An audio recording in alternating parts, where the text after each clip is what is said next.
इस वक्त मैं ऐसे घर में मौजूद हूं जहां पर हमारे मुहाफिज ही हमारे कातिल बन गए।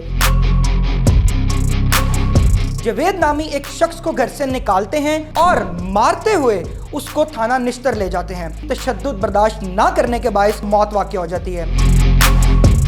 रात को 11 बजे आए थे। वालिद साहब ने बोला क्या काम, उन्होंने बोला वो दिखाया किरायानामा। वालिद साहब वॉशरूम की तरफ जा रहे थे, उनको उधर से पकड़ के मारते हुए बाहर की तरफ ले गए। वालिदा ने ये पूछा किधर लेके जा रहे हैं, किस मसले में लेके जा रहे हैं। उन्होंने बोला आप थाने में आएंगे, आपको फिर बता दिया जाएगा। सुबह 7:30 बजे कॉल आई थी इधर कोट लखपत से, आपके वालिद साहब की डेथ हो चुकी है। तशद्दुद बहुत ज़्यादा किया उन्होंने ऊपर, हमें पूरा इंसाफ दिलाया जाए। भाई हमारे शरीफ थे माशाल्लाह, नमाजी परहेजी। एक बंदा गंजा सी, वो कहने मैं ऐसा ही हाँ ते 200 पैसा ਅਸੀਂ तो उन्होंने किसी नाल झगड़ा करते नहीं देखे, उस बाहर तो खड़े ही नहीं देखे कदे। अस्सलाम वालेकुम व्यूअर्स, न्यू डिजिटल के साथ मैं हूं आपका मेज़बान मोहम्मद अलबर रईस। एक अफसोसनाक वाक़या, इस वक्त मैं थाना निश्तर की हदूद उस्मान पार्क के उस ऐसे घर में मौजूद हूं जहां पर हमारे मुहाफिज ही हमारे कातिल बन गए, हमारे मुहाफिज ही जालिम बन गए, हमारे मुहाफिज ही चार दीवारी का तकद्दुस पामाल करते हुए घर में घुसते हैं। जवेद नामी एक शख्स को घर से निकालते हैं और मारते हुए उसको थाना निश्तर ले जाते हैं और 2 घंटे अपने पास, मैं टॉर्चर सेल यहाँ पर कहना चाहूँगा कि टॉर्चर में रखते हुए, तशद्दुद का निशाना बनाते हुए, इस कदर तशद्दुद का निशाना बनाते हैं कि उनकी तशद्दुद बर्दाश्त ना करने के बायस जो है वो मौत वाक़ई हो जाती है। उसके बाद जनरल अस्पताल ले जाके एक कहानी गढ़ी जाती है, उनके घर वालों को कॉल की जाती है कि जी आप अब आके इनको रिसीव कर लें। उसके बाद पुलिस वाले वहाँ से फ़रार हो जाते हैं। वाक़या क्या है, वजह क्या है, आइए उनके लवाहकीन से जानते हैं। जवेद इकबाल साहब, पुलिस की जानिब से तशद्दुद के बाद जिनकी डेथ हो जाती है, उनके बेटे हुमैर जवेद हमारे साथ मौजूद हैं। सबसे पहले तो मैं ताज़ियत करूँगा और ये कि नुकसान पूरा नहीं किया जा सकता। अल्लाह आपके घर वालों को सब्र जमील अता फरमाए, आपके वालिद साहब की मग़फ़िरत फरमाए। मुझे ये बताएं कि हुआ क्या था। सर रात को 11 बजे आए थे, वालिद साहब बुआ खड़काए थे। वालिद साहब ने पूछा कौन, उन्होंने बोला पुलिस वाले हैं। वालिद साहब ने बोला क्या काम है, उन्होंने बोला घर के कागज़ वो दिखाया किरायानामा। वालिद साहब ने बोला मैं 1 मिनट दिखाती हूँ आपको। इतनी देर में वालिद साहब अंदर गए हैं देखने, किरायानामा लेने गए हैं। इतनी देर में उन्होंने बुआ ज़ोर ज़ोर से खड़का कर अंदर आ गया। वालिद साहब वॉशरूम की तरफ जा रहे थे, उनको उधर से पकड़ के मारते हुए बाहर की तरफ ले गया। वालिदा साहब ने पूछा किस वजह से लेके जा रहे हो, उन्होंने बोला गालियाँ भी दी थी वालिदा साहब को। उन्होंने बोला थे वालिदा को गालियाँ भी दी? जी सर, वालिदा को गाली दी थी। और वालिदा ने ये पूछा किधर लेके जा रहे हैं, किस मसले में लेके जा रहे हो। उन्होंने बोला आप थाने में आएंगे, आपको फिर बता दिया जाएगा। आपको कैसे पता चला कि उनकी डेथ हो गई? सर मुझे फिर सुबह 7:30 बजे कॉल आई थी इधर कोट लखपत से। उन्होंने बोला कि आप हुमैर बोल रहे हैं, आपके जवेद सब क्या लगते हैं। मैंने बोला मेरे वालिद साहब थे, मैं उनका बेटा बोल रहा हूँ। उन्होंने बोला आप जल्दी से जल्दी इधर कोट लखपत थाने में मौजूद हूँ। सर मैं उधर गया तो तस्वीर दिखाई थी वालिद साहब की। उन्होंने बोला था ये आपके वालिद साहब हैं। मैंने कहा हाँ जी। उन्होंने बोला ये आपके वालिद साहब की डेथ हो चुकी है। पुलिस तावन कर रही है आप लोगों के साथ? जी सर, फिलहाल तो कर रही है। बाकायदा हमें इंसाफ चाहिए। मकतूल जवेद साहब के चचा साहब भाई हमारे साथ मौजूद हैं, उनसे जानते हैं। सर सबसे पहले तो ताज़ियत मैं करूँगा और नुकसान पूरा नहीं किया जा सकता, लेकिन मुझे बताएं कि अब क्या अपील करते हैं आप आला हुकाम से, क्या वाक़या क्या पेश आया था? 11:30 बजे आके पुलिस वालों ने दस्तक दी है, तो बाजी ने पूछा कौन, उन्होंने कहा जी पुलिस है। ठीक है, पुलिस है। जो बाजी ने पूछा भी क्या काम है, उन्होंने कहा भी दरवाज़ा खोलो अपना किराएदारी का जो है ना हमें फॉर्म दिखाएं। तो बाजी ने दरवाज़ा खोला है थोड़ा सा, तो उन्होंने बोला भी आप ठहरें, मैं आपको अपना फॉर्म जो है ना ला के दिखाती हूँ। फॉर्म जो है ना वो एक शॉपर में डालकर उन्होंने रखा हुआ था संदूक के अंदर। जैसे ही बाजी अंदर आई हैं फॉर्म निकालने के लिए, पुलिस वाले जो है ना ज़बरदस्ती अंदर दाखिल हो गए हैं। उन्होंने जो है ना दरवाज़े को धक्का दिया है, अंदर आ गए हैं।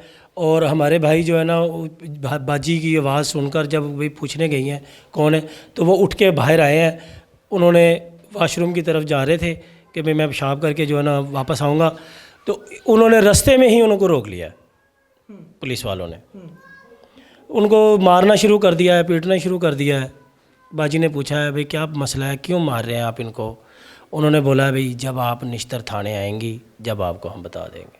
उस टाइम पे पुलिस वाले कौन थे जो उस टाइम पे डेड बॉडी के पास मौजूद थे और आपको देख के भागे हैं, उनकी शिनाख्त कर सकते हैं आप? जी बिल्कुल, हम उनकी शिनाख्त कर सकते हैं। वो कौन थे, जो यहाँ से लेके गए हैं वही थे।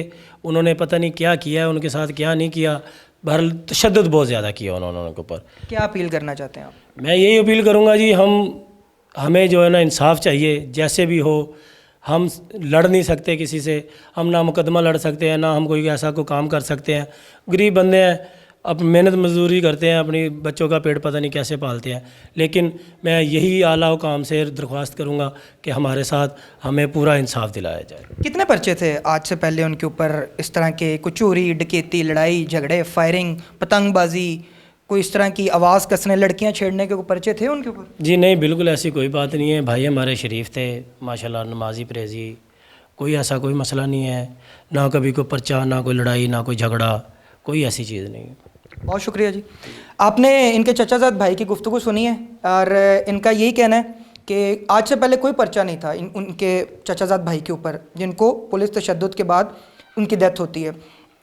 पॉइंट यहाँ पर यह है कि पुलिस जो हमारी मुहाफ़िज़ है, किरायानामा, ऐसा कौन सा किरायानामा था जो रात 11 बजे दरवाज़ा खटखटा के घर में घुस के चेक करना था?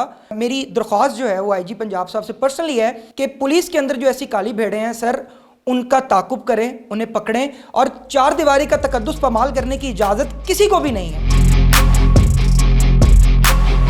मकतूल जवेद इकबाल साहब के मोहल्लेदार हमारे साथ मौजूद हैं, उनसे जानते हैं कि मोहल्ले में उनका किरदार कैसा था और ये सब स्टोरी क्या है। पता नहीं भी अगवा करके लै गए ने, पता नहीं भी पुलिस वाले सन उन्होंने पता नहीं लग्या कि लै गए ने।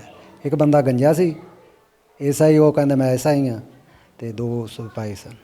अच्छा, मैनू ये दसो कि इस तो पहले मुहल्ले दे विच किन्नियां क लड़ाइयां उन्होंने लड़ियां ने, किन्ने क बंदियां नूं जदों कोप कीता, तशद्दुद दा निशाना बनाया, किन्ने क पर्चे सी उन्हां दे उत्ते पहले? सर वो इत्थे जदों दे ਅਸੀਂ ਆਏ ਹਾਂ, ਅਸੀਂ ਤਾਂ ਉਹਨਾਂ ਨੂੰ ਕਿਸੇ ਨਾਲ ਝਗੜਾ ਕਰਦੇ ਨਹੀਂ ਦੇਖਿਆ। ਉਸ ਉਹ ਬਾਹਰ ਤਾਂ ਖੜੇ ਹੀ ਨਹੀਂ ਦੇਖਿਆ ਕਦੇ।